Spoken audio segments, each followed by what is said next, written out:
Magandang gabi po sa inyong lahat. Tayo magbabalik ulit dito sa ating munting channel. Ayan. Babalik tayo ulit at mayroon na naman tayong pag-uusapang barya. At ito ay ating hilig. Ayan, mangulikta ng barya. Kaya naman tayo nandito at nagbibigay ng kanilang mga presyo sa ating mga online selling sa naman tayong kolektor guys. Magandang gabi po sa inyong lahat. Ayan, ang pag-usapan natin barya guys, ito po ay pera po ng Araba, Netherlands. Netherland coins. Ayan, Araba, Netherlands. Ayan. Ayan, Netherland coins, guys. Ayan. Kung tawagin nila ay 1 forint. Ayan. Pero bago tayo magpapasalamat muna sa ating mga tumatangkilik dito sa aking YouTube channel, lalo-lalo na ang aking mga subscriber dyan. Thank you so much sa inyong lahat. Mabuhay po kayo and God bless. Maraming salamat din po sa mga nakapalo dyan sa aking FB page. Ayan, lahat na nakapalo sa aking FB page ay magandang gabi po sa inyong lahat. Ayan, follow nyo po sana ang ating FB page. Yan naman po, hindi pa po nakapag-subscribe dito sa aking YouTube channel. Ang nyayaan ko lang sana kahit malaking tulong na po, ubagay ang inyong magagawa. Tulad ng pagpindot ng ating subscribe button, like and share.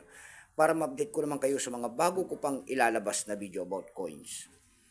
Ayan ang ating pag-usapan guys. Tignan natin ito kung magkano ng kanyang bintahan sa ating mga online selling. Ayan, isa naman tayong kolektor. Ayan. Years niyan guys, nagsimulang years nitong barya na ito ng bansang Netherlands na barya na yan. Ito po ay year 1986 hanggang 2013. Value po nito 1 forint. Currency foreign po, 1986 up to date po. Kung ano materialis ang ginamit sa barya na yan, yan po ay nickel-plated steel. May bigat lamang itong 8.5 grams, mahaba itong 26 mm. May kapal po naman itong 2.35. Orientation ay coin alignment number, NDAS6433, reference number KM-5. Ito pong year 1998 na ito guys, ito po ay 7% kung ilang piraso po at wala pa pong maipakita ang Netherlands. Kung ilang piraso po ang ginawa sa barya na yan. Ayan. Pero may price appraisal na rin po yan doon sa ating mumista. Ayan. Yung kanyang verify po ay 59 pesos ang halaga. Yung kanyang almost uncirculated naman, kung tawagin nila, may presyo yan na 83 pesos. Yung kanyang uncirculated naman po ay nakakalaga yan ng 140 pesos. Ay pasensya na po ba mayroon na pala itong ginawa kung ilang piraso po ang barya na ginawa ng Netherlands sa barya na ito. Ito po ay 299 million piraso po pala yan. Sorry po. Dako tayo sa kanyang price doon sa ating eb.com. Ayan. Bintahan ng coin sa pandaigdigan, eb.com.